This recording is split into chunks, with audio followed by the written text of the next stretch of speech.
to turn it over to our general manager, Rob Crantham, to kick things off. Thanks. Well, good afternoon. This is always a fun event, and we do have Brandon Goshi on the line from Met, and that's always exciting for all of us to hear his presentation. Before I get going, most importantly, I just want to introduce, we have President John Rossi, and we have Vice President Jack Hoagland in the office.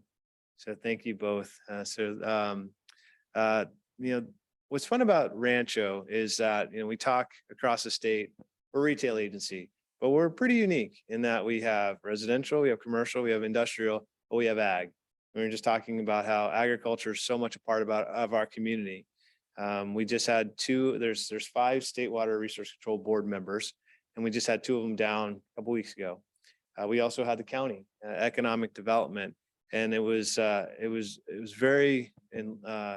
fun to hear our own county telling the state board members, hey, agriculture in this county is critical to our culture.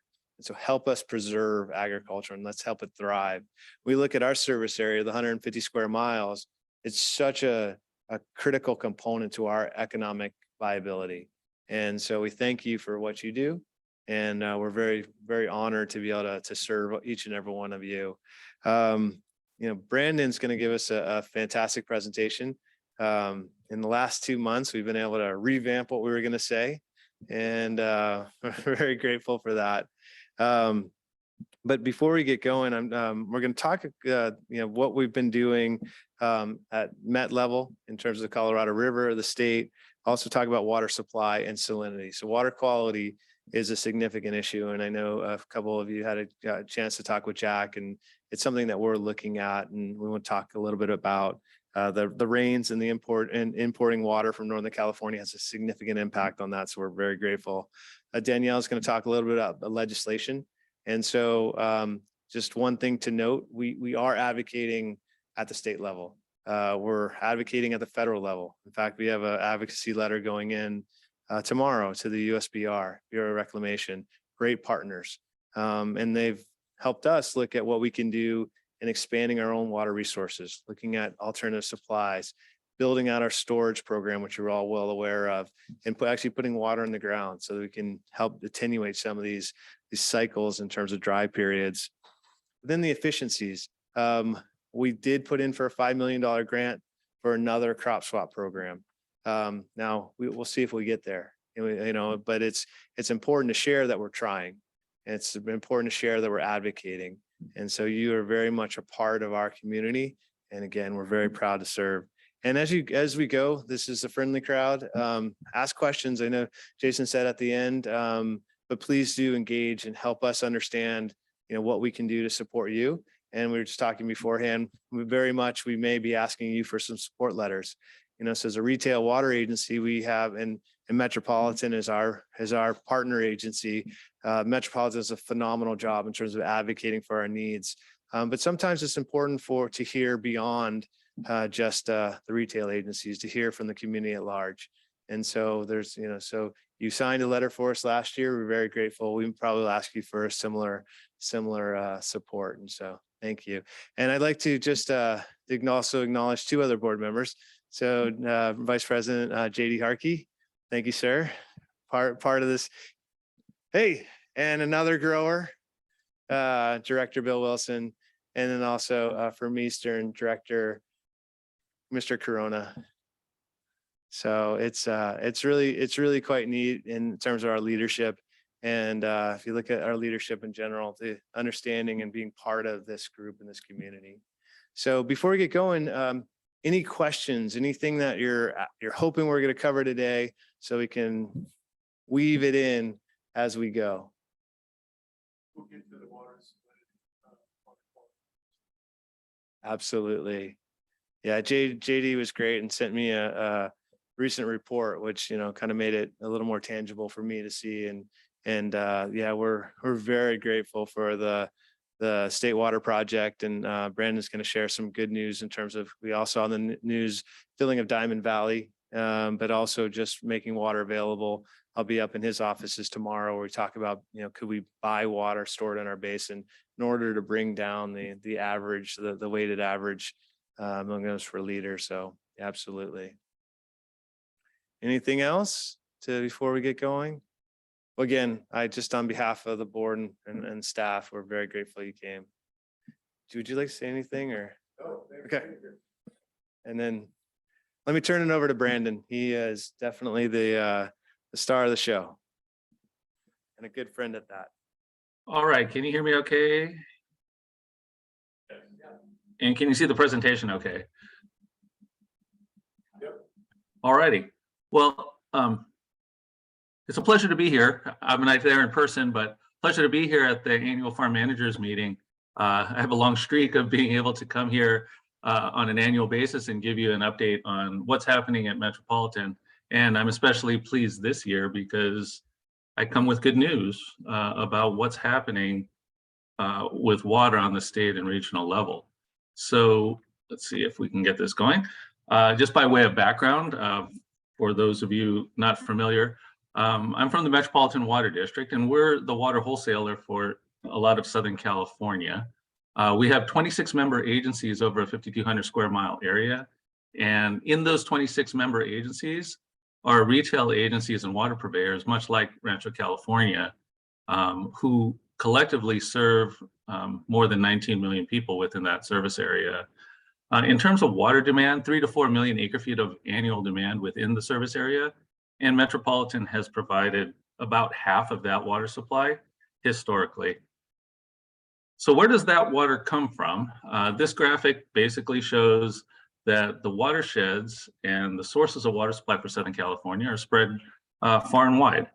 And so to start with, in the Metropolitan Water District service area, the local agencies provide a great deal of local supply in the form of groundwater, recycled water, desalination, both brackish and seawater, conservation programs, and the city of Los Angeles also has the LA Aqueduct, which they import water, and you can see the highlighted circle that shows the LA Aqueduct watershed. And so snow and rain in that watershed gets delivered through the LA Aqueduct and is considered locally provided supply from Metropolitan's perspective. Metropolitan was put together in 1928 to build and deliver water through the Colorado River Aqueduct. The watershed for that Colorado River Aqueduct is up, not surprisingly, in Colorado, Utah, in that upper basin watershed, and that accounts for about 20% of the water. Local supply is about 50% of the water. We're also a state water project contractor, Metropolitan is, and so there's the watershed that feeds the state water project. And on average, the state water project delivers about 30% of the water that's used. Important to note that the combination of all of these things, all of these sources of water, combine to help make our storage portfolio work. So, you know, while in some years we may not have as much state water project water available, water that's coming out of storage probably formerly came from the state water project. Last year when I was here, I showed you a concluding slide that said 4 things you need to know going into, and this was April of 2022. So first thing was, I said, we were in a record-breaking drought. It was the 3rd year of a really devastating drought and hot, streak of hot weather that was really affecting water supplies. We ended up having to impose mandatorily enforced restrictions on part of our service area, primarily the part of our service area that is heavily dependent on state water project supplies only. They can't receive Colorado River water. At that time, I said that your area, this area, because you had access to Colorado River water, would likely not be under mandatory allocations for Metropolitan for that year, and that held true. Salinity, which I know is a big part of the way water is managed here and water is used and valued here, that salinity was going to be for the imported supplies on the poor side because of that lack of state water project water supply. So state water project supplies are significantly lower in salinity than Colorado River supplies. And this area for the water it imported was heavily dependent on Colorado River water supplies because of the lack of state water supplies. And I also said, we all need to continue to conserve water, which your service area does, as well as any other service area, I would say, in the service area. So, so now to the good news. right? 2023 hydrologic conditions have been really eye-opening and a welcome relief and respite, a reset. There's all kinds of words that I can use for that to describe that California over the course of this year to date has been inundated with precipitation from atmospheric rivers, what they call atmospheric rivers. But in essence, there's been a lot of storms and a lot of rainfall and a lot of snow, and that has stretched from California all the way over into that Colorado River watershed as well. And so that should and will translate into additional water supply. So in terms of the snowpack, I'm going to start with the Colorado River. And so as of the 3rd of April, right, this graphic shows the upper Colorado River basin, where the snow for the Colorado River basically accumulates. So this is the indicator.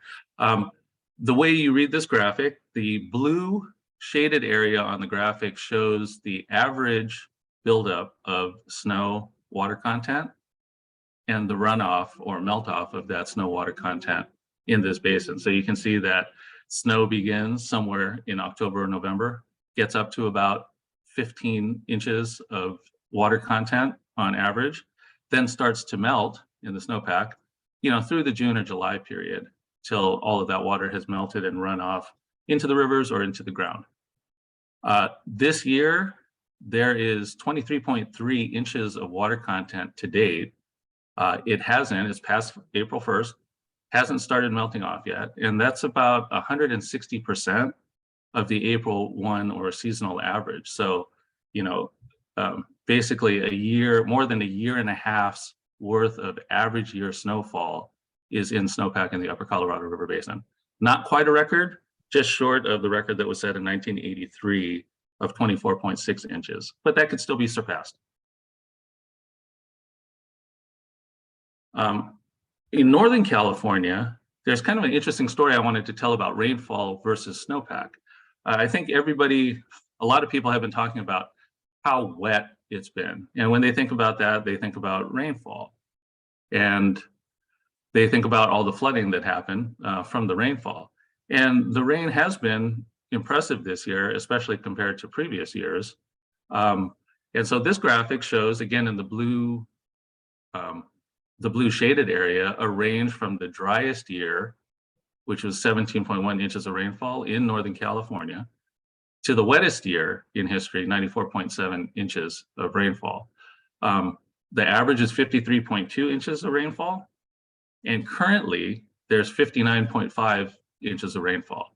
So that is actually just barely above average for the year, 134% of normal to date. So it is wet, but it is by far not a record wet year when it comes to rainfall in Northern California. That was 94.7 inches, and that was in 2016, 2017. And you can remember, if you recall, some of the flooding events that took place in that year. That was also the year that there was the issue with the spillway at Oroville. And I'm going to show you some pictures about that, about the new spillway that's been put there.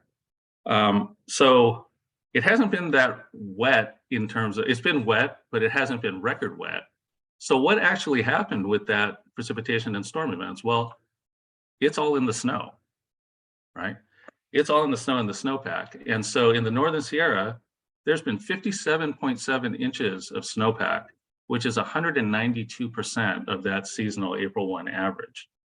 And so that's quite nearly double an average year, right? Which is really remarkable when you think about it, when we're coming off of 3 years of well below average snowpack, right? Well below average snowpack. And you can see the white line on this graphic shows last year's snowpack and how it built up to a little over 15 inches and then melted off and was pretty much gone by April 1st. Look at the difference in water content between this year and last year and think that's in snowpack. So it hasn't fallen in the form of rain and run off into rivers yet. It's in the snowpack waiting to run off and be captured, managed, and used by the water systems. That was the Northern Sierra, the 192% of normal. But it's even more remarkable in the central and south mountain ranges and Sierras in California. So you can see that it's 237% of normal in basically the central Sierra, and that's an indicator of how much snow there is in the San Joaquin River watershed. And then as you move a little bit further south, that Los Angeles Aqueduct watershed is at 300% of April 1 average. Now that's really impressive, right? That's 3 years of average snowfall, and by far its records being broken in that southern Sierra region. So not quite a record in the northern Sierras, but central and south are records being set for snowpack. So again, I'm going to reiterate, all of that water is in the form of snow waiting to melt. So we actually haven't seen the impact from that from a water supply standpoint yet. Even that being said, there's been a significant impact on the storage that we have within the service area. So this graphic shows Oroville Reservoir, which is the primary reservoir that stores state water project water from this, from the current year's runoff. And you can see there's a couple of different pieces of information. You can see the last year's storage in the water year from October to September, last year's storage in dark blue, and then the current year's water storage in the lighter blue. And so you can see that Oroville Reservoir, which is 3.5 million acre feet of capacity, was down under 1 million acre feet when the rain started to hit this year. That rain turned into flow into the rivers and was able to be captured in Oroville to the point where since December, late December and into January and to current, over 1.8 million acre feet of water has been stored in Oroville versus where it was started. That's pretty impressive. Whenever I start talking about hundreds of thousands of acre feet, those are impressive numbers. When we start talking about millions of acre feet, that's really impressive numbers. So you can see that it looks like the storage has flattened out, but that's a little bit misleading. The reason why it's flattened out is because water is being released from Oroville to maintain that last bit of space you can see between 3 million and 3.5 million of full capacity, to maintain that space in case of flooding so that water can be captured within that reservoir instead of flooding all of the downstream regions. That will be filled though by the end of the year, or actually within the next couple of months as the snow starts to melt and goes into Oroville. So that's really good news. That reservoir was edging towards empty and now it's edging towards full. And so that's good news when it comes to water supply. I wanted to show this picture. This is the Oroville spillway. And a couple of interesting stats about this. So this shows water being released from Oroville to maintain that storage space that I had showed. And it's really impressive, not as impressive in pictures as it would be if you were standing there. What you see in this spillway is about 15 to 30,000 cubic feet per second of flow.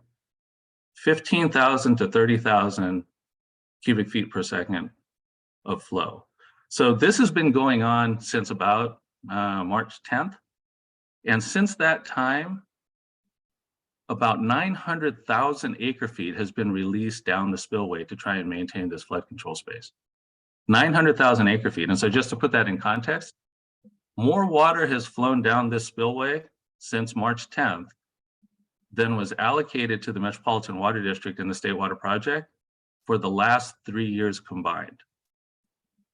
So I think that's pretty impressive. The amount of water that we're talking about is in there. And this is before the snow has started melting.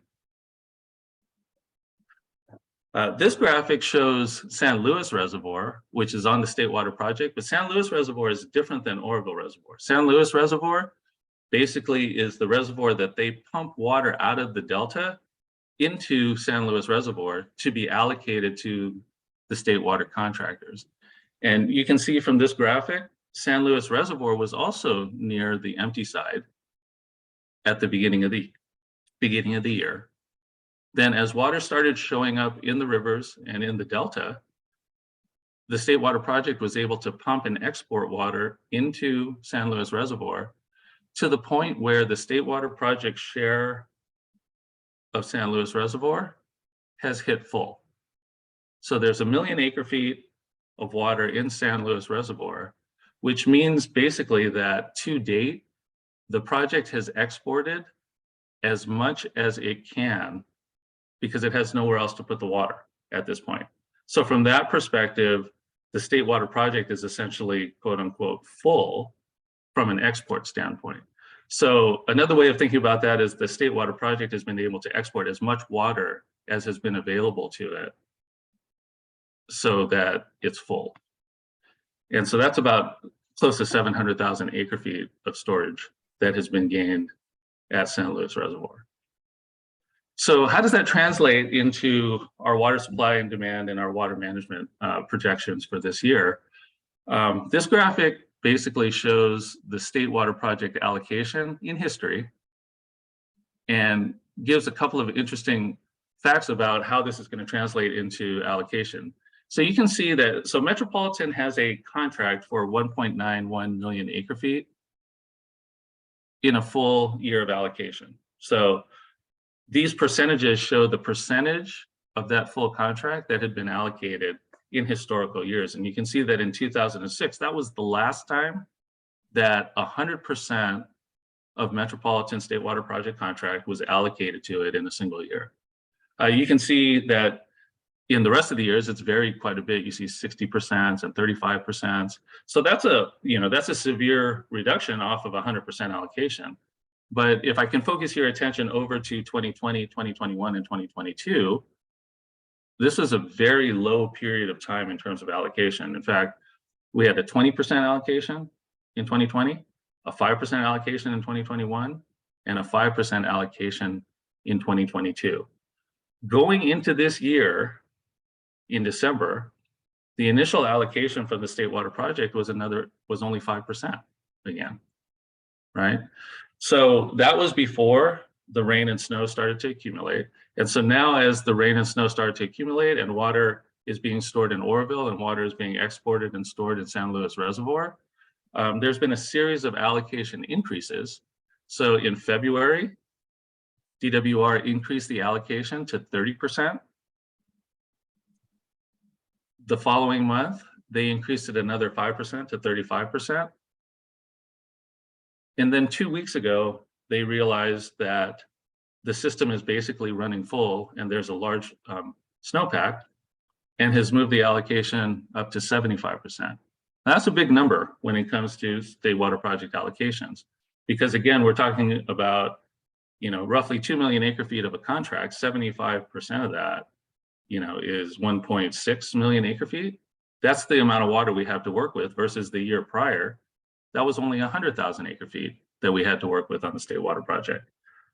I'm going to tell you here that we're projecting that this isn't over yet because, like I told you, there's a couple years worth of snow in snowpack that has yet to melt. And so some studies have shown from DWR that the project may deliver 100% again this year. So that's pretty remarkable because that hasn't happened again since 2006. Another remarkable thing with the State Water Project has happened this year, and that was the availability of something that they call Article 21 supplies. So what are Article 21 supplies? Article 21 supplies are basically interruptible supplies that are made available over and above the State Water Project allocation that I just showed you. And this hasn't been available since I think 2019. And because these supplies are only made available on a week-to-week basis as available when the following conditions occur. One, when San Luis Reservoir is full, and I showed you that San Luis Reservoir had reached full. Two, that supplies can be pumped from the Delta. And so I had said that that the State Water Project storage was essentially full so that you couldn't really pump any more and deliver it into that storage. So what basically is happening here is those additional supplies that are allowed to be pumped out of the Delta are made available through this interruptible Article 21. And so, third condition is that when DWR is able to meet the contractor's scheduled table A demands or their allocated supplies at the current allocation, and there's extra pumping capacity and San Luis is full, then Article 21 supplies are made available. So this year, these supplies were made available in late March. So this is the third week that it's been made available.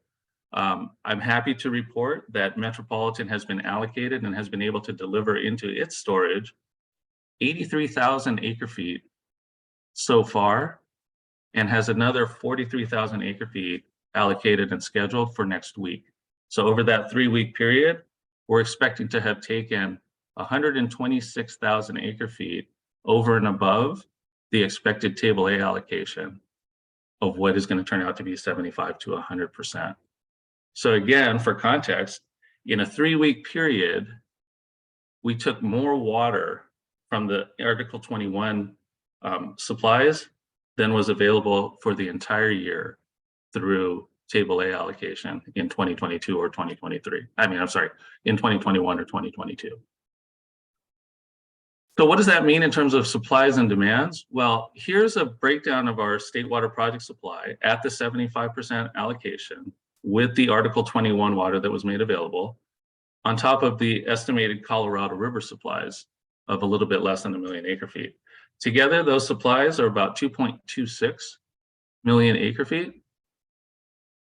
And we're estimating demands right now on Metropolitan to be about 1.5 million acre feet.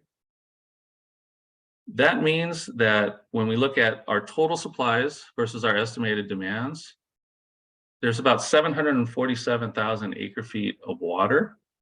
And this slide is actually a little bit outdated because that new Article 21 water was allocated yesterday, plus some changes in the demands that tend to be tracking lower. And so we actually are estimating that about 900,000 acre feet of water is available and will be put into storage in Metropolitan storage portfolio. So where is that water going to go? Here's our storage kind of broken out in different regions. And we started the year with about 2.3 million acre feet of water in storage, and it was spread in different places like State Water Project carryover along the State Water Project, some flexible storage that we have under contract with the State Water Project. I'm going down the left side. In-region storage like Diamond Valley Lake, out-of-region banking, some of our Central Valley banking programs like Semi-Tropic in Arvin Edison, some storage along the Colorado River with Desert Water in Coachella Valley that's there, and our Lake Mead ICS program. And so that's 2.3 million acre feet of water that was stored there along with the levels. And you can see in some places, storage was practically empty, like in our State Water Project flexible storage. We should be able to get the storage up to about 3.18 million acre feet with that 900,000 acre feet of water that's available. And so here's where it's going to go. We're going to fill back up those areas of storage that can meet the State Water Project dependent area demands. And so you can see we're going to put an additional 258,000 acre feet in State Water Project carryover storage, 216,000 in flexible storage, right? Then we're going to fill Diamond Valley and other programs locally. So that's about 300,000, 296,000 acre feet that we're expecting to put there, 140,000 acre feet in Desert Water and Coachella Valley groundwater program. And you see Lake Mead ICS holding at 0. So that's storing about 900,000 acre feet of water for a total of 3.18 million. But we wouldn't necessarily be adding to the storage in Lake Mead in our intentionally created surplus storage. And that has a lot to do with the issues that are happening on the Colorado River, which I can get more into detail later. Where does that kind of put us in terms of our storage? This graphic shows our historical storage levels. And it's really interesting to see how that storage has built up and dropped off during periods of wet periods and dry periods. So you can see in 2006, there was a wet period. We got our storage up to 2.2 million acre feet. And then there was a drought through 2009, and that was drawn down to 1 million acre feet. So we used 1.2 million acre feet in that dry period. In 2012, our storage was at 2.7 million acre feet. And that drought from 2013 to 2016 took it all the way down to under 1 million acre feet. Right, that's pretty significant in terms of the amount of storage that we took. But we were able to refill that again to that 2019-2020 period where we had 3.2 million acre feet. And then we drew out nearly 1 million acre feet again out of our dry year storage to manage those state water project supplies that we saw in 2021, 2022. This year, excuse me, we should be able to reset that. And I see that bar is a little bit lower than where it should be. We should be back up at the 2020 levels, meaning that we have, this year is giving us the opportunity to essentially reset our storage back to pre-drought conditions. So that's great, right? It's allowed us to do a couple of different things this year and really reverse some of the actions that had taken place to manage those extremely low state water project years. So our board has, we were under a water shortage emergency condition that was declared for the state water project dependent area last April. That was removed by our board last month in a reflection of the additional water supplies. There was a mandatory emergency water conservation program that was going on for that part of our service area also. They had mandatory outdoor water use restrictions and penalty enforced volumetric limits on their water use that they bought from imported water. That program was ended, so there's no more mandatory restrictions on water use anywhere in the service area. And one other important thing is, we need to continue to communicate, though, that even though this year and the hydrology and the snowpack has helped us reset our storage and put us in a better position to deal with oncoming issues are still out there, right? Our issues on the Colorado River are not solved. And state water project supplies in the future are subject to the same dryness and regulatory and environmental conditions that we've been seeing over the past 2 decades. And so those supplies are uncertain also. And so we really need to keep emphasizing that efficient, effective water use efficiency is important as we go forward, but also remove those emergency mandatory restrictions that we were forced to impose because of the water supply conditions. So this year I have 6 things you need to know, and this is my final slide. 6 things you need to know as a takeaway from this meeting, right? That the snowpack in California was indeed record-breaking this year. And even on the Colorado River watershed is close to a record and has greatly improved the storage that the drought has impacted the last 3 years. It's really rounding, but we really went from empty to almost a full reset projected for this year, right? We've alleviated those shortage and emergency conditions in the state water project dependent areas because of this availability of supply. That's the second thing. Third thing is that the Colorado River State Water Project blended area is going to have full access to higher quality, lower salinity imported water this year. So we're going to have state water project to be able to blend with Colorado River water and deliver to the blended areas this year. And that's good news. There's imported water that's available for local storage programs. Tomorrow there's a meeting, Rob had mentioned it, so that we can coordinate better with our member agencies and retail agencies to maximize the amount of storage that we can do with this water that is available this year, right? Fifth takeaway, future conditions in both the State Water Project and Colorado River will remain uncertain. And so rain or shine, we all need to continue to conserve water and use water efficiently. And that, in combination with our water management programs, helps to position us much better for the oncoming challenges that we know will come, but we have at least a temporary reprieve from. And with that, I think that's my presentation, and I'd be happy to take questions. Thank you, Brandon. That was exceptional as always. Really, truly. Kate, you have the microphone. Can Brandon hear on the mic? Can you hear us, Brandon? Yeah, absolutely. Oh, questions?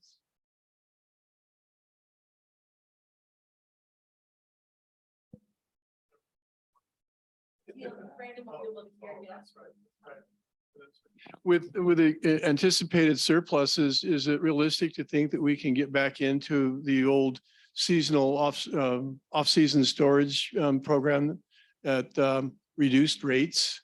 I know that the most recent storage rates have been pegged at the wholesale rate. Is there an opportunity for us to save some money on recharge water? That's a really good question. I think the way we've approached this in the past is to try and address the cash flow issues, as it were, for managing and storing large amounts of water that was unexpected. And so we have developed over the past few years a cyclic storage program, which allows agencies to take water and schedule out the payments for that water over a 5-year period. We also have a cyclic cost offset program that reflects some of the additional costs that are associated with that. We don't have a discounted storage rate any longer.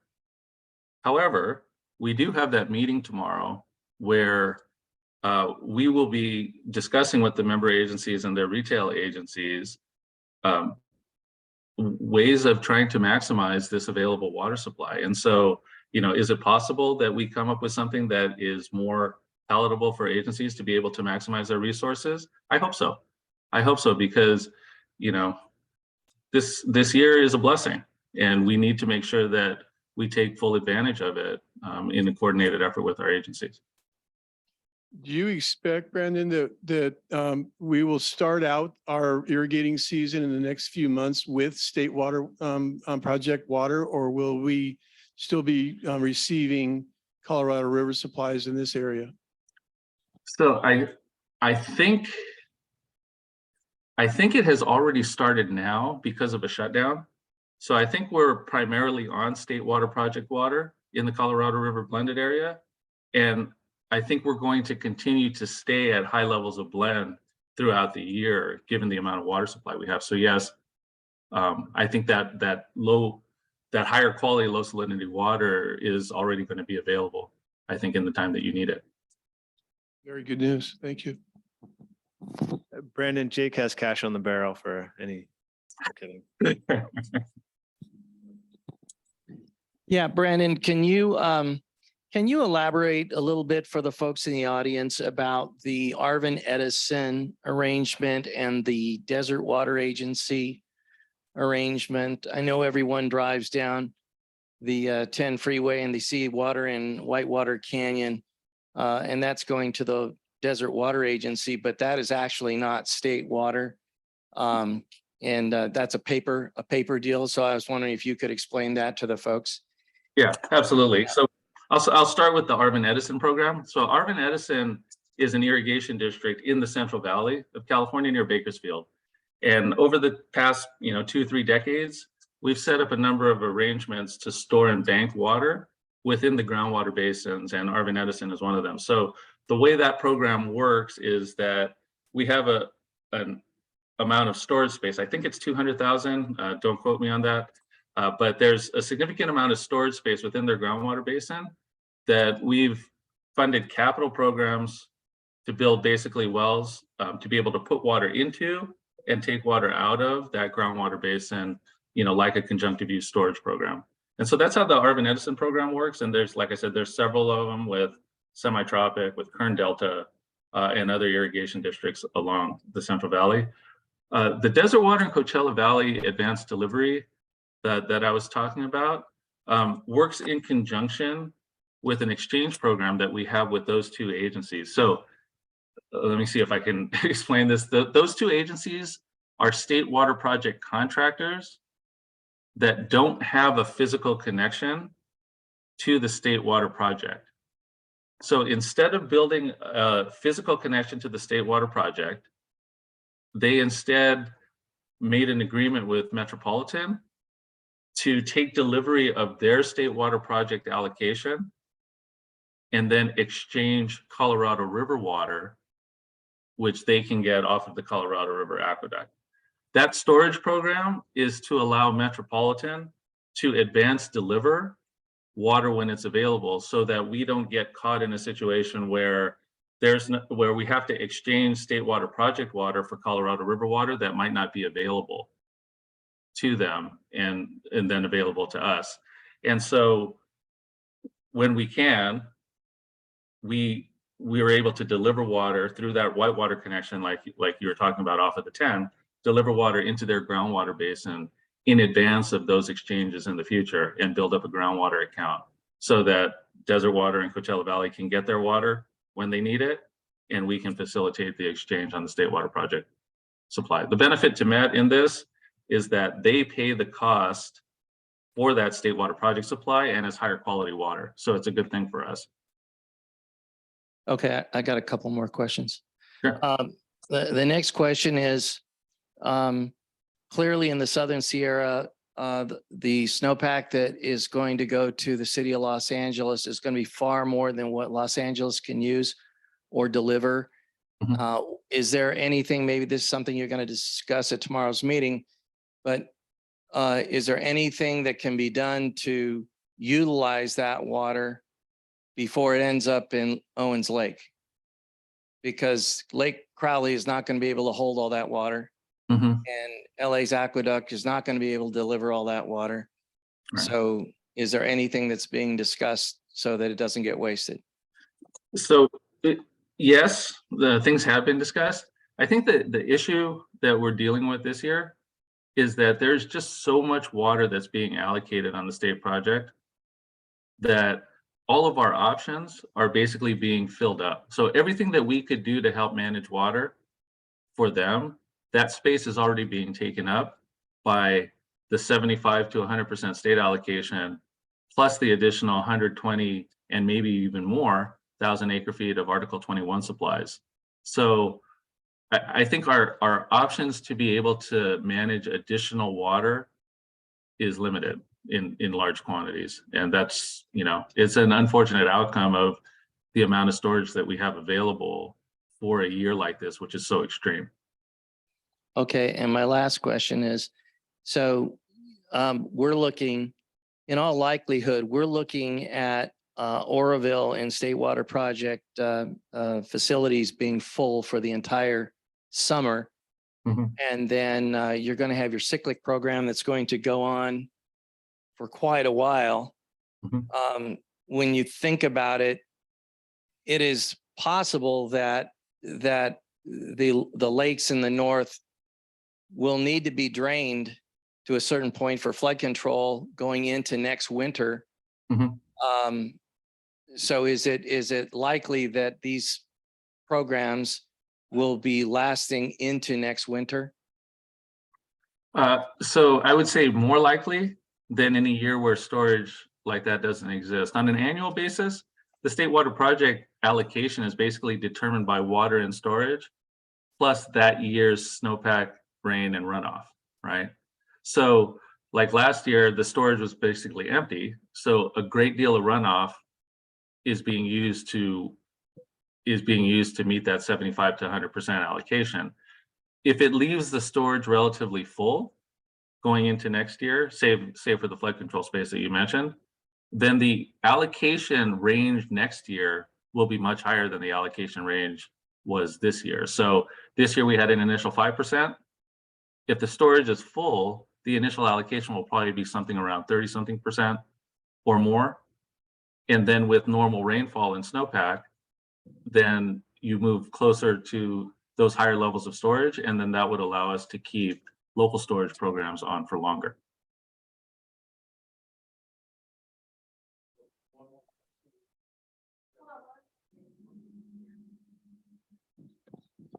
I wanted to know, how has your budget been affected? Metropolitan's budget? Well, your budget, how has it been affected? For the last 3-4 months, you haven't sold as much water, so how does your cash flow stand? Right. So we haven't seen the lower sales as much being an impact yet. It will be as we go into the future, right? And it's true what you're saying. The operational cost of putting water into storage and not realizing the revenue from a sale, at the same time is going to put a strain on the resources. Our rate structure is set up with reserves to be able to manage this and not have a direct impact on the rates unless that continues to go on. So, I would say we're going to use the reserves according to plan. And that's how we're managing through that revenue issue that is happening now and is going to happen at least the rest of this year.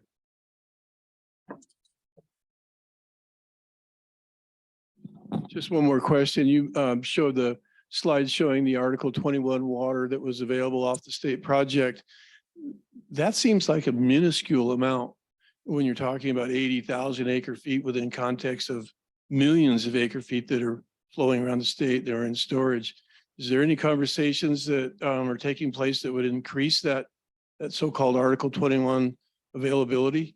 If that's where additional storage has to come from, that number has to be increased a lot.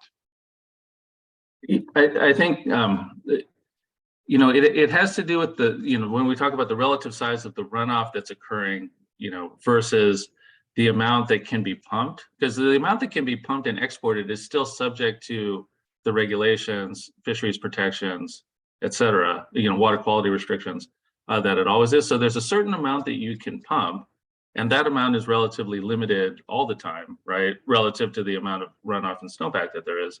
And then agencies have to be able to take the water also. So I showed Metropolitan taking, up to 120,000 acre feet by the end of next week. Other agencies don't have the storage capacity that we do. And so even though that water is available, they're not going to be able to take it. So it's, again, it's one of those things where when years like this come up, it becomes apparent that the total size of the state water project storage and the size of the local investments and metropolitan storage, that it may not be large enough to handle the wettest years.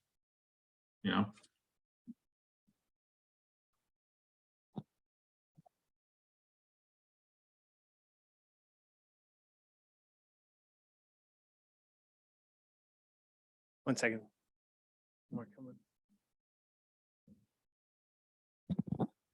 Brandon, you mentioned that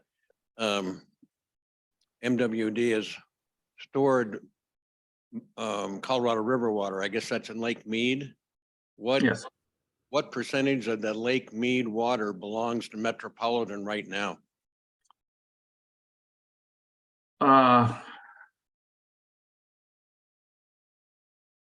So we currently have, I think, a little over 1 million acre feet. I can't remember from the slide, but a little bit of million acre feet of water in the ICS account.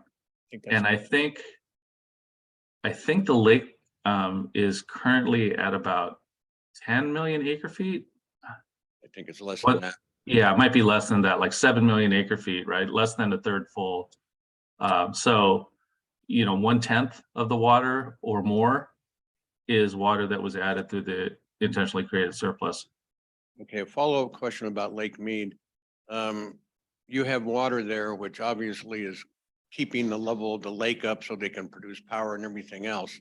Mhm. And you're going to be able to bring in state water probably to serve all of our needs and get cleaner water. The other 7 states plus the tribes that are fighting for that water right now, those states have the same kind of situation we have right now, or because there's an upper and lower Colorado River basin, they're sucking it out for their own purposes and they don't have the luxury that you do. So I think as a general statement, everybody has the same good problem right now, right? Anybody who has local supplies that are fed by the snowpack, all 7 states are in conditions of, high snowpack and good hydrology. So that's kind of first, is everybody has more water than they thought they were going to when all of this, kind of fighting over the limited amount of water that's there is going to have. The second thing is that snowpack is also going to raise the levels of Lake Powell and Lake Mead. That was my last question. What do you think Lake Mead and Lake Powell are going to get up to? It's going to be a lot. You're going to hear a lot in terms of feet, 40 feet, 50 feet, 60 feet, those kinds of numbers. And in those reservoirs, that translates to a lot of water. You're going to see more of an impact in Lake Powell than you will in Lake Mead, because Lake Powell catches that runoff, and then the upper basin is required to release a fixed amount of water. It's roughly 8.2 million acre feet of water down to the lower basin. So regardless of how much runoff there is, there's only 8.23, 8 million acre feet that's going to flow down into Lake Mead. And so any additional rise in Lake Mead is going to come from those tributary reservoirs that aren't accounted, like the tributary reservoirs that are downstream of Lake Powell. And so, but it is going to be significant. And the Colorado River folks have indicated that the tenor of the discussions have changed significantly because of the snowfall. So there's a sense that the imminent emergency that we were facing, and that's a very real imminent emergency, has been eliminated and pushed off for at least a year. And so that allows us to try to come to maybe some cooler headed solutions with regard to how that river is going to operate in the long term.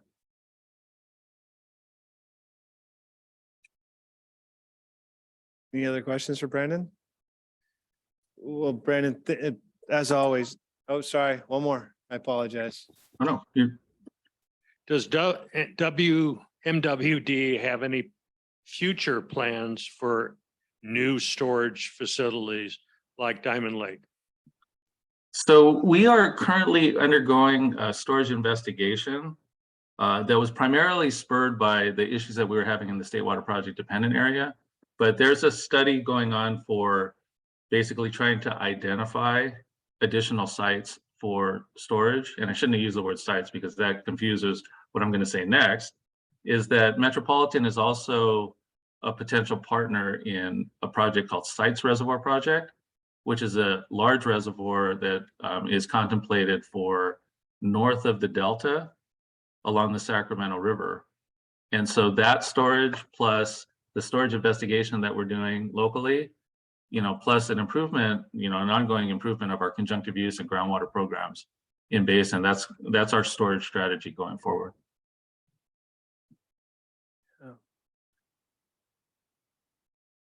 Just while the mic's coming up to John, we're looking at developing 150,000 acre feet of additional storage just here in our service area, which is, significant for us, but also fits well within Met's program. Brandon, John Rossi, good to see you. Appreciate you sharing with us today.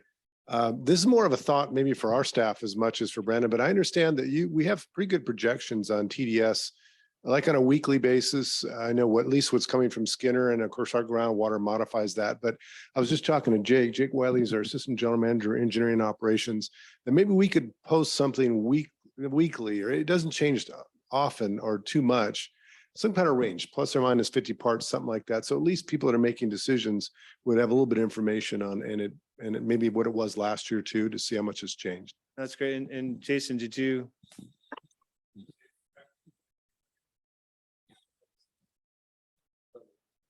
Yeah. And we are revamping our website, so it's a little bit easier to see, but yeah, we'll, on our farm managers page, we'll definitely, we have that information, but make sure that's easy to find.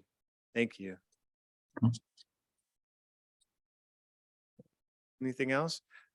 Well, Brandon, sir, it's great seeing you as always. I appreciate it. Exceptional presentation. Same. I'll try really hard to get here in person next year. Sorry, I couldn't make it in person this year. I always like to see everybody. No, this is great. We honestly know everything you're doing. Plus the world has changed where it feels like you're in the room, quite honestly. So thank you. Great. Okay. See you tomorrow. Bye, everyone. All right. Come on up, Jordan. So, again, that's very special to have Brandon come, to have Met just talk about the supplies. I know it's a critical thing, water quality, availability, what we're doing in terms of storage, Bill's boathouse, all the good stuff. So I'm going to turn it over to Jordan to talk a little bit more about water quality. Good afternoon. So I'm Jordan Farrell, I'm the Water Protection Manager here at Rancho Water. And before I start, I want to share some bad news and some good news for you all. Typically, can you hear me okay? This part of the presentation is done by my boss, Rich Odolini. who with 30+ years of experience spends about a half hour talking to you all about the history of water in California, the climate, the drought, and how it affects our groundwater basin, and just an extensive amount of knowledge that unfortunately I cannot provide for you guys today. The bad news is I'm not rich. Level of knowledge isn't quite there just yet. But the good news is I have about 5 minutes to talk to you guys about, as opposed to his 30 minutes. So we got to hear a lot quicker. So real fast, I'm gonna go through the current climate conditions in California, which is nothing new for you guys. Local precipitation, discuss current Vail Lake levels and storage capacities. I'll do one slide on our groundwater levels, a brief slide on our production forecast for next fiscal year. I'll end it off with the water quality information. So here's a kind of a cool snapshot that compares the current drought conditions in California on the right-hand side compared to where we were at last year. And it's just amazing what just 1 year can do. I heard one stat where I believe it was January through March of 2022 was the driest on record. And now January through March 2023 is one of the wettest on record. It's pretty impressive what 1 year can do. And in 2022, this time last year, 100% of the state was in one form of a drought, with over 40% being in either extreme or exceptional level of drought. Compare that to this year right now, 44% is in a drought. So that's 55% is not in drought conditions. So based on this map, where we're located, we're not in a drought technically, but I wouldn't say that realistically as a whole. Next slide, just the same thing, kind of shows the progression of drought conditions in California. It's kind of a cool graphic, goes month to month, starting from the water year in October, and just shows you with the amount of rainfall we got, how fast conditions improved. And then moving forward to more local conditions, this data is based on the gauge we have here at headquarters. The white line is a 20-year average, as well as the blue shaded area. The white line is a month-to-month average, and the blue shaded area is a cumulative average. So looking at March's totals for the month, which is the red line, compared to the March 2020 or 20-year average, we see 333% more water via rain than last month alone.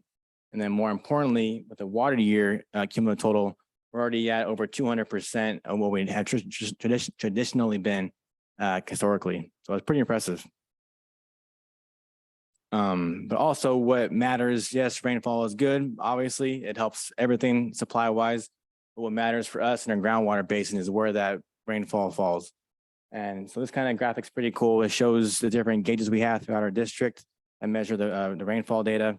And this is for totals for so far the water year.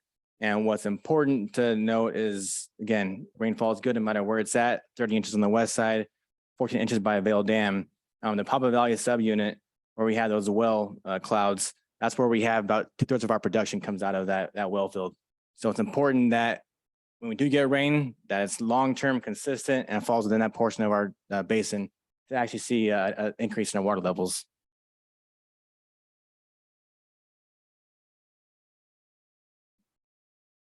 This slide here, we're just looking at the Vail Lake levels, elevation and storage capacities.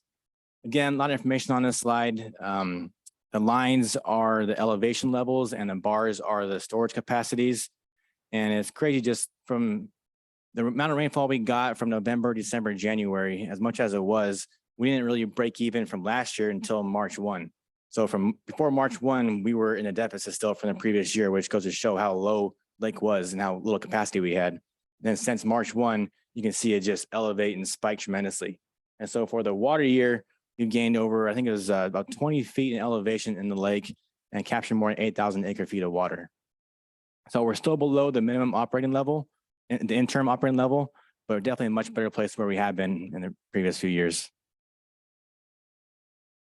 And then again, on our groundwater levels, this well 417 is a monitoring well that we have in the basin. It's off Deep Portola Road and Bella Chain Loop.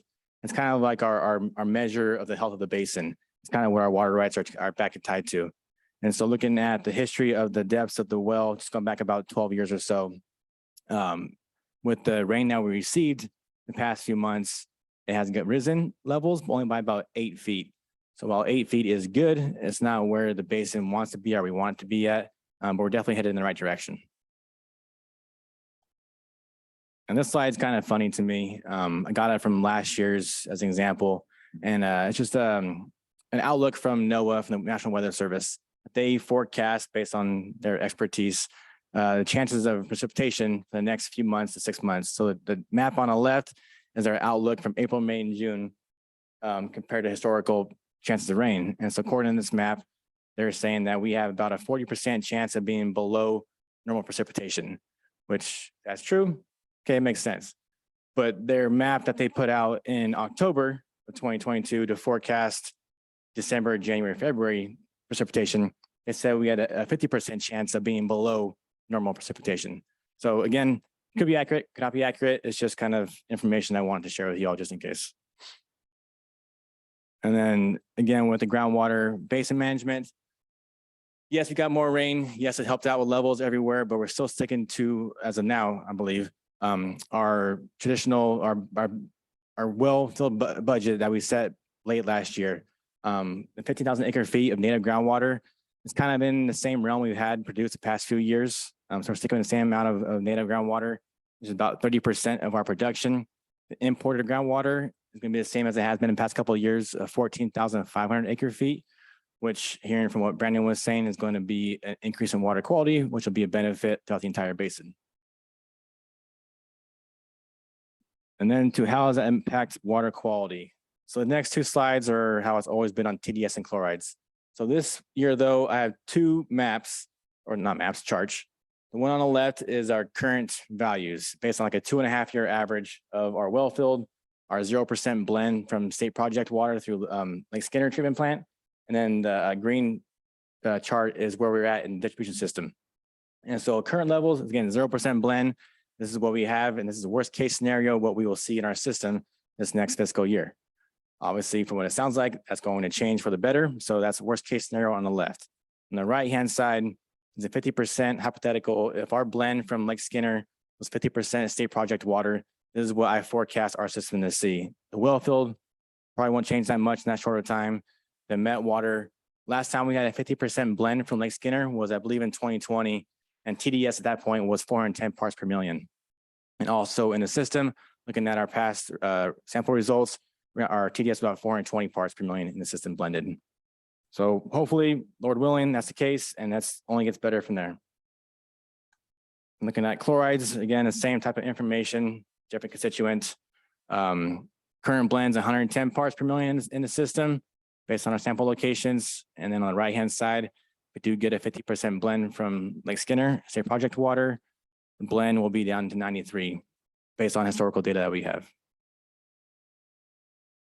And then to Director Rossi's point, we do sample our system every 2 weeks for TDS and chlorides. The information is posted to our website, and our data becomes available and accessible either through the water quality department of the website or through the customers and agricultural, I believe it is there as well. And then again, that's it. So with that, I'm happy to take any questions.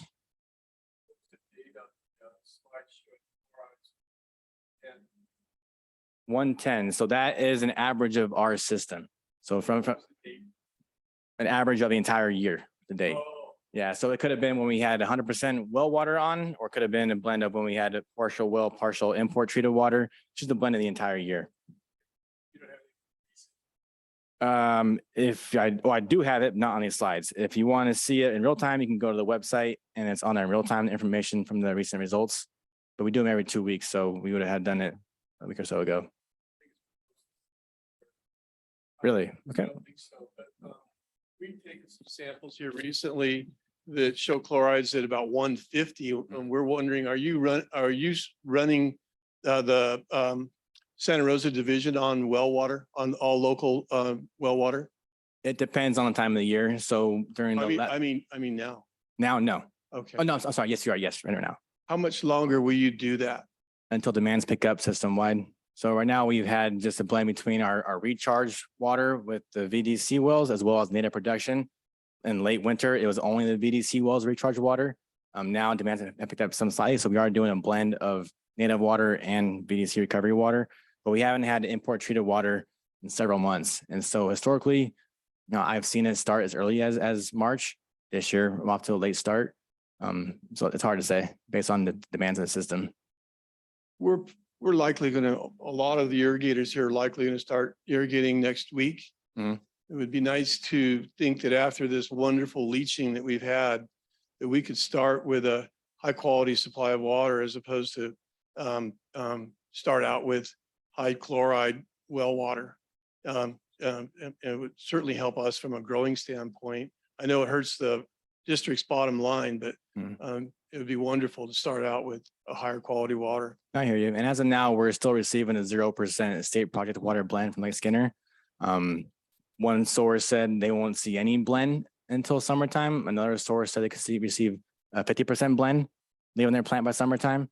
So by next week, the odds are it's going to be our groundwater, not so much the high quality water from Northern California.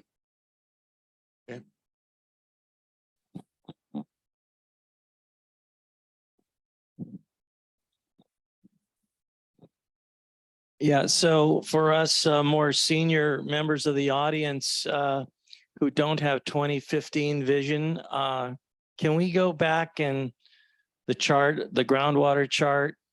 Because I can't see any of those numbers. What is the actual groundwater level that we're talking about right there? We are currently at around 112 feet below ground surface. Okay, and then the other question is, what is the water level in Vale Lake? In Vail Lake, 1430 elevation.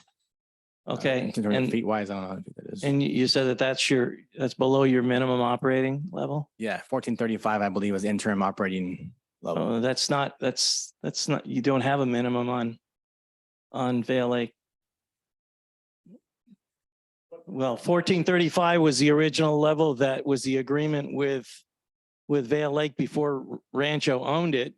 Rancho's gone well below that over the years in order to put water in the groundwater basin. So I'm just, Yeah, know, no, I understand. making trouble, I guess, but No trouble. that's the No trouble. comment. Many of you know we have a project, right? The Vale Dam Rehabilitation Project. So actually as part of that, there's both a high level and a low level restriction. The reason being high level is just for safety, right? We've got some improvements we need to make to the dam. It's only for extreme conditions. You're talking about a maximum credible earthquake and a probable maximum flood. These are like 1 in 1,500 year events. But as part of that deal with DSOD, until we get those fixes done, we have to restrict it to 1455, which was the old limit as well, the high level, right? We'd always bring it below that. But that 1435, the dam actually, it functions better when it's loaded up.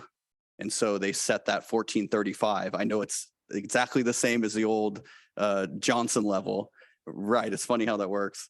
So right now we're actually just trending back towards that minimum level to be able to actually release. So that's where we're at. Yeah, no worries. Thank you, Jake. Save me. Just check it should be through mid-March that we have on the website already. Cool, thanks. Any more questions at all? Cool. Thank you. You have to chart the groundwater basins only through January. It's April, but the way it's scaling is. Yeah. Thank you, sir. Danielle? So now we're going to talk about, we did, as we mentioned last year, and I mentioned in the opening, we are very active in terms of trying to advocate at the state level as well as the federal level. I was actually, thanks to Danielle, I testified to the State Senate Governance and Finance Committee 2 weeks ago, talking about local water needs, infrastructure needs in the state, identified about $100 billion. And then the funding, what funding we have available just through state low interest loans. It's about 20% of that, $20 billion. And so one thing that we've done, we're very proud of, and Eastern as well, is looking for offsetting funds and grants. And so we've been very successful this year. We have a couple more that we think are coming in, and so that we can continue to build out our storage program.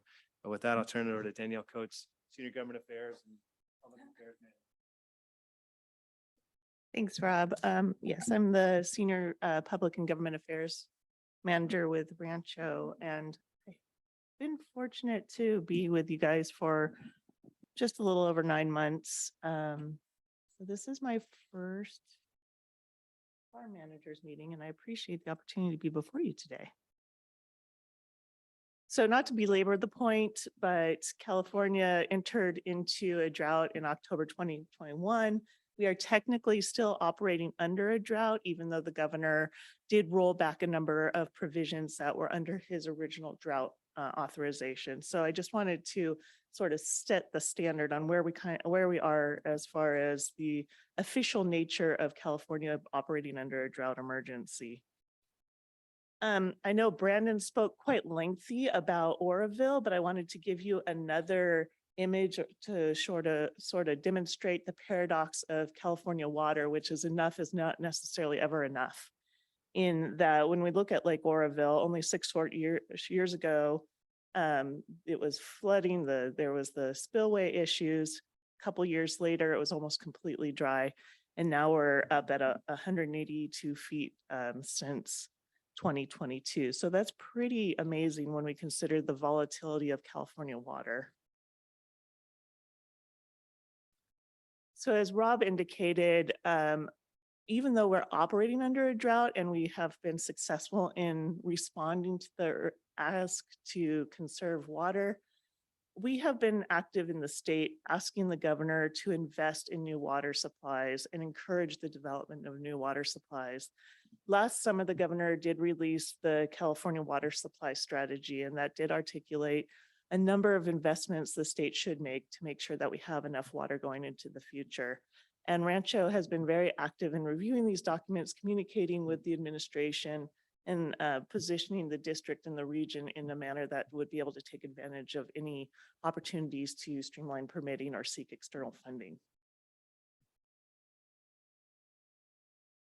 In addition, we've been sharing Rancho Water's good story of water supply investments to the State Water Resources Control Board, to the administration.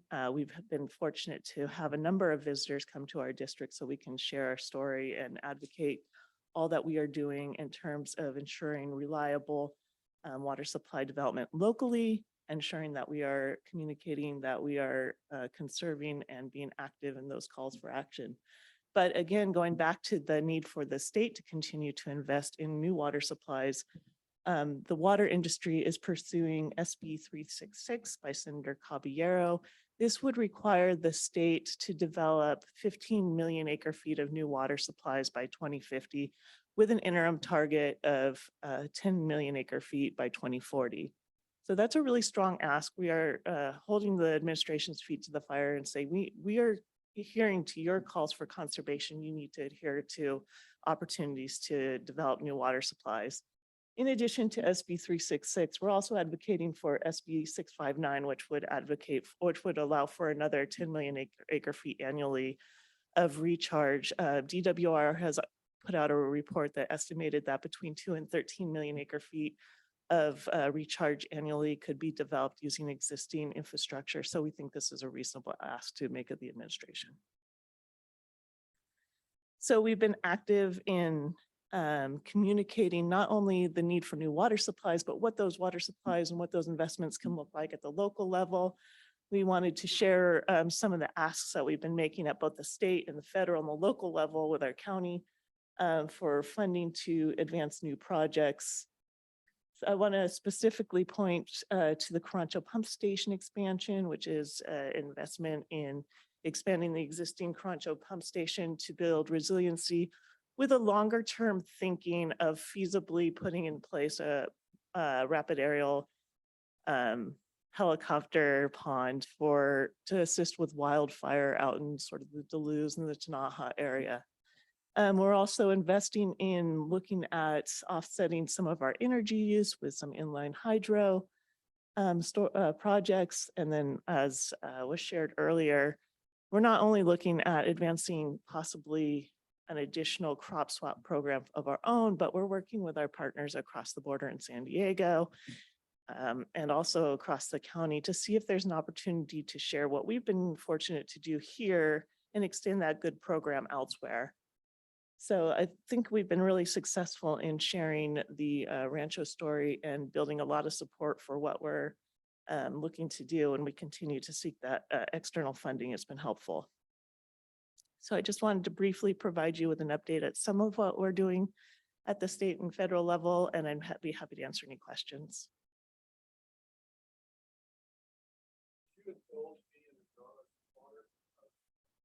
Sure. Are you involved in all of this Southwest Riverside County conservation region that's being contemplated through legislation? I know I've spoke with Jason about it a number of months ago, and he was kind enough to give me a map. I was wondering if you've been involved with it, and if you could provide us with any kind of an update. And then just a corollary question is, are you aware, have they developed a decent map of the proposed area? I know that sounds trite, but the map is so obscure, you can't even make out where any landmark roads are, to let alone find out whether your own properties might fall into it. Can you share any updates on that? Absolutely. I'm going to turn it over to Rob for that one. Just for background for everyone, just really quickly. Ken Calvert, so years ago, we formed the multi-species habitat conservation plan. And so the idea was that as the second fastest growing county in the entire country, we needed to, preserve and conserve land to allow for economic development to go forward. So in concept, very, very good. Most recently, so the federal government is part of that. That was 2004, if I'm not mistaken. There's 28,000 acre allotment that the federal government needs to put forward. And so last year, now switching over to Feinstein's office, so our House over to the Senate, Feinstein staffers put together this map. And so basically said, okay, we have 28,000 acres that we, the federal government, need to conserve. And then 153,000 acres in the county that in total need to be conserved. And so, a couple people, and I know I'm on a recorded line, in Washington, DC said, oh, let's just, we'll take a little bit of this, we'll take a little bit of that. And, there were no boots on the ground, to use the cliche. And so they got a couple residential developments, they got our water supply system. And so all jokes aside, we were not pleased. And so Director Rossi and I went back to DC and had a really good meeting, I think a productive meeting with Feinstein's office. We've been working with Calvert's office, ICE's office. And so plan forward. We took that obscure 8.5 by 11 map, and we estimated it in our own GIS to blow it up. We are then working with peer agencies, Eastern, County Flood, and others that are specifically impacted to the municipal agency side, and saying, where would we need to be excluded from that map in order to operate our systems and from a reasonable standpoint. We know we're just a small part of this discussion because it specifically impacts our growers, our wineries, et cetera. And so as Director Wilson will say, we think about the community first. And by the way, our part of that is water. And so what we're going to be working with is the Farm Bureau, the wine growers, to say where else makes sense. And so that we as a region have a reasonable a map that says, okay, this is what should not be included in this scoping area. And then otherwise we support, the idea of conservation of land eastbound that would allow for this economic development. It just doesn't impede what is the economic engine of Southwest Riverside County. And so we're very active in it. I had a great conversation with Eastern working, but we want to get ahead of this 2-year legislative year and on the federal level. And so we're at the front of the conversation, not being reactive on the back end of the conversation. So thank you for that question.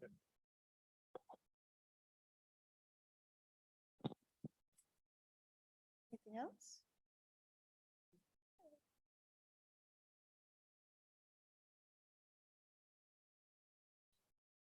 Alrighty. So finally, thank you very much. And so finally, Kyle's going to come up and Kyle's he's the star of the show. So talk about water use efficiency in our agriculture program. And so thank you very much, Kyle. No pressure. Let me pull this up here. All right, let me get this going. Well, welcome everyone. My name is Kyle Jeffries. I am the Conservation and Water Budget Analyst here at Rancho. And I have the pleasure today to discuss some of the conservation efforts we are working on in our ag department or in our conservation department and highlight some of those conservation programs you probably are most well aware of. I know Chuck, you are, a lot of other farm managers around here, you know about these, but I'm sorry if I'm preaching to the choir or repeating a lot of things that you've already heard, but this is really for a lot of the new customers that are unfamiliar. I first want to point out the obvious, and I think a lot of you already know this, but the majority of our ag customers are pretty efficient. They are in that tier, they stay within that tier 1 budget, and they're not really exceeding that budget, which is really, really great news. But even if you're an efficient customer, we recognize as a district that you're still utilizing water, and that line item on your expense sheet is still pretty high for water, even if you are efficient. Therefore, we really encourage our customers, regardless if you're inefficient or efficient, especially if you're inefficient, to participate in our conservation programs and utilize all the tools and resources we make available for you all. So the first one I am going to discuss today is our agricultural irrigation efficiency program, known as AIEP. We in the water industry love acronyms. So this is the AIEP program. You probably heard about it. But ultimately, this program, what it entails is we help you pay for irrigation system upgrades. And so if you have an older irrigation system that isn't as efficient as it once was, or say you have a current irrigation system that's okay, but it's not up to par, this is the program you're going to want to participate in. And how it works is we actually, you go on our website, you fill out an interest form. We receive that form, we'll get you in contact with our local resources conservation district team, RCD. They will go ahead and schedule an irrigation specialist to go out to your property, walk the field with you, have you turn on your irrigation system, look at, walk from sprinkler to sprinkler, measure flow, pressure, and provide you with an irrigation system efficiency percentage, otherwise known as a distribution uniformity percentage. They will send all that information to Rancho Water, including a list of upgrades that they recommend for your system to make it as efficient as possible. Once we receive those, we'll cost them out. We'll send you over the total cost for those. And if you proceed and you want to purchase those equipment upgrades, we will credit your water bill 50% of those costs up to $550 per acre or $5,000 per project. So this is a really, really great program. A lot of participation right now in this program. We're actually on a wait list for funding. All funding is currently reserved for this fiscal year, but we will be opening up a new funding in July. So you could always reach out, be on a wait list. If someone drops out, we'll get you included. So we discussed the AIEP program and how it's important to have an efficient irrigation system. But what's also important is knowing how to irrigate, when to irrigate, and how long to irrigate. And this is obvious, but we have a lot of new customers, ag customers, that don't understand the importance of irrigation and how to utilize weather data when it comes to irrigation. So if you're one of those customers, we definitely recommend you picking up one of these on your way out. It's the Estimating Orchard Water Use with CIMIS. It was created by the Mission Resources Conservation District. It's right out in this hallway area. You could pick up one of those on your way out, and it's not the prettiest book you'll ever see. It's pretty old, it's aged, black and white, but it does the job. So once you have your irrigation system in place and it's efficient and you're irrigating appropriately, their next step is to go and visit our My Water Tracker. This is a free tool we offer all of our customers. It's one of the only tools out there that really provides what we consider real-time data, where you can log in and view your irrigation use and your water usage. This particular tool has significantly improved throughout the years. At one point, you would be able to log in and see, yesterday's usage. But this one now, you're able to log in and see, 4 o'clock, you'll be able to see 3 o'clock if there was any usage at your property. So we definitely highly recommend this tool. We're ultimately putting more information in your hands, more information in the farm manager's hands, so you could go ahead and make any adjustments to that irrigation system. And then lastly, crop swap. This is obviously the most popular program that we have. It's been recognized throughout the state. This program actually started off as a $4 million program. 3 million of those dollars came from the Department of Water Resources and the U.S. Bureau of Reclamation. We currently only have about $430,000 left, but it was recently extended to 2025. I don't think we're gonna have to wait till 2025 until those funds are gone. So if this is something you're interested in, now's the time to look into it. But what it is we will provide you with an incentive to switch out your high use crop for lower lower crop variety. So a very popular example of that is replacing 4 acres of avocado to wine grapes, or replacing 4 acres of citrus to wine grapes. 2021, we actually introduced into the program framework rootstock upgrades. And these things have taken off. This has been probably one of the most popular items we included recently. And what that is we actually pay for you to remove mature avocado trees and replace those with juvenile trees grafted to modern disease-resistant and salt-tolerant rootstocks. So definitely look into that if you're interested. So since 2016, we've actually completed 51 projects, resulting in about 252 acres. And on the graph to the right there kind of breaks down what those types are. So as you can see, avocado to wine grapes, that's probably the most popular because those have been in place since 2016. But if you look on the third from the bottom, you see avocado rootstocks already at 37 acres. So that thing has really taken off and has been, taking money from that that pot that we had last year. Last year, I think, Jason, we had $800,000 left. This year, we had 400,000. So those have been really, really popular. What we do in order to determine if we have an efficient program is we obviously I care a lot about water savings, and we all care about water savings. So how we measure that is 12 months of pre and post data. But out of those 51 projects, only 35 of those projects were completed in the last year. So we only have data for the water savings for those. But all of those 35 locations result in about 174 acres and 562 acre feet a year in water savings, per year in water savings.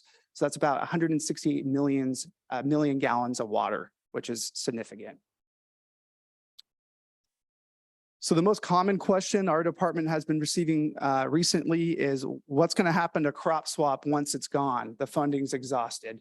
Danielle mentioned a little bit about this. We've been really looking in to try to find and extend the program, keep it alive and put it on a more regional basis, not only for Rancho Water customers, but for our growers in San Diego and Riverside County. So we've been looking into that. We recently applied for a $5 million grant through DWR on that regional project. And we should be hearing back in the upcoming months whether or not we received that. I think they said by the end of spring. So we're keeping our fingers crossed.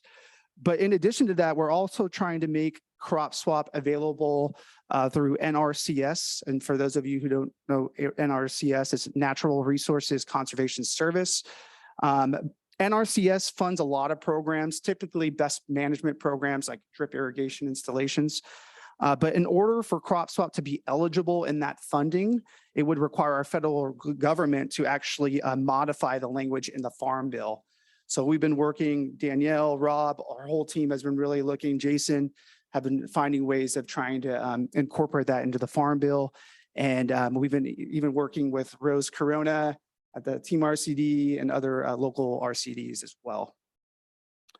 So with that said, that summed up my presentation, and I'll definitely, any questions? I'll answer any questions.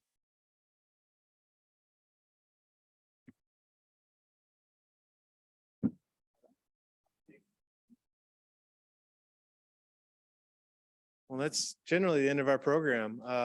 But happy to answer any general questions you may have. Yes. Yes. Oh, please.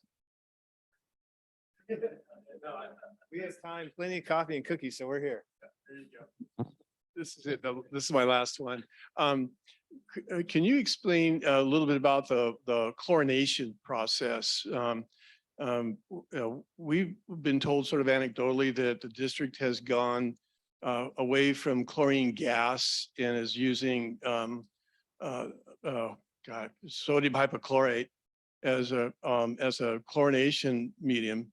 And we're thinking that has resulted in a big buildup in sodium in the soils that's showing up in our tissues that we've not had in the past.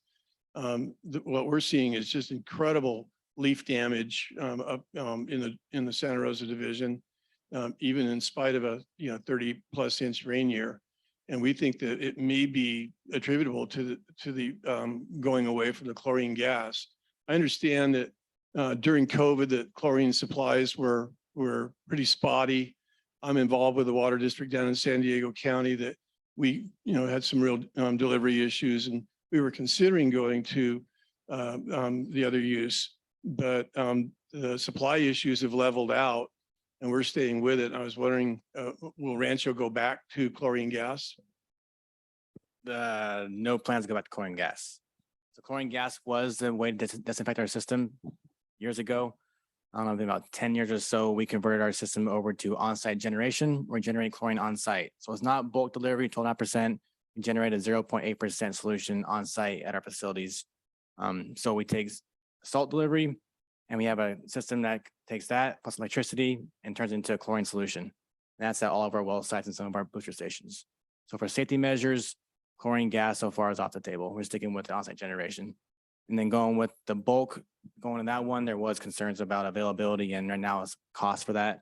But as of now, we're system-wide, we're on OSG.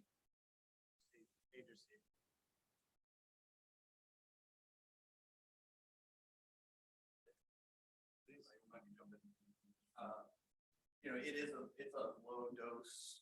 It does add a small amount of TDS, but it's a very low dose, like Jordan said, it's a 0.8% solution. I think probably what you're seeing more of is for, like Jordan was saying, for the last 2.5 years, we've got nothing but Colorado River water. We've had a zero allocation of state water, and Jordan alluded to this, but what we've been told, and I think we're going to hear some more tomorrow, is, with all the state water project, you probably saw the video of Diamond Valley filling. That was all state water project. So that's local. We really like it to get to Skinner, right? Skinner is how we recharge the groundwater basin. It's one of our main sources of supply. What we've been told is by June, sometime in June, we would have a 50+% supply of a blend of state water project in Lake Skinner. Plus or minus, that it was they admitted it was a best guesstimate.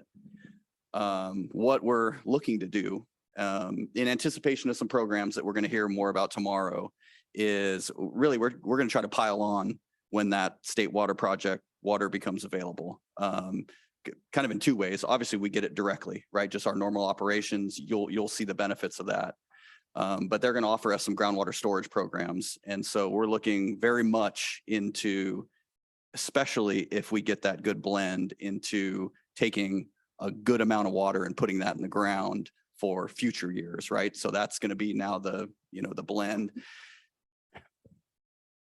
Just water quality based is one of the key benefits. Obviously, we want to have the water supply too. There's 3-4 different benefits we're looking at, but that is one of the keys, and it's really probably the reason we are seeing those limits. Admittedly, the change in the disinfection system, but it's pretty marginal increase. I think the bigger increase you're seeing is really just the source supply, which is hard to control, but we're doing our best. And when we get the good stuff, like I said, we're gonna try to pile on and make sure it's here for a while, for as long as we can have it. So that's. Would it be possible to look at some historicals on that? We've got a lab report that was done by Fruit Growers Lab on some sampling that was done in March that shows that the additional sodium is somewhere around 360 pounds of sodium per acre foot of water. So if we're applying, according to ETO numbers that are generated locally, we're about 4.5 times 360 of additional sodium. So if we could look at some historicals to see if this chlorination method is contributing this much, we'd like to revisit the topic if possible. Sure. And we appreciate the question. Thank you. Any other questions? Well, yes, please. Rate increases? What's that? I heard rate increases. Do you foresee any rate increases this year? Yeah, so we will, in time, every year we'll increase rates. We're going to be increasing rates as adopted. We adopted rates 2 years ago. So the third year of our rate increase goes into place July 1. And so, so in the Rancho side, it's just under 4%. And the Santa Rosa side is just over 5%. We're very proud of the fact that we've been able to absorb a significant inflation. We talked a little bit about that last year. And so we haven't increased rates beyond. We're going to be looking at doing a cost of service study this coming year. So to be complete by the end of the calendar year. Met's rates went up 8%. So imported water alone went up 8%. Energy went up 20%. And so we're going to do everything we can to mitigate the impact to our customers. But I would be saying something untrue if I said we weren't going to have rate increases every year. But we are very proud of how we were able to mitigate it. So, okay. Any other questions? Well, on behalf of the board and staff, I just thank you for your partnership. Thank you for coming today, as always. And as you have future questions, so please email them. We're very responsive. We really truly appreciate the partnership, and it's great seeing everyone.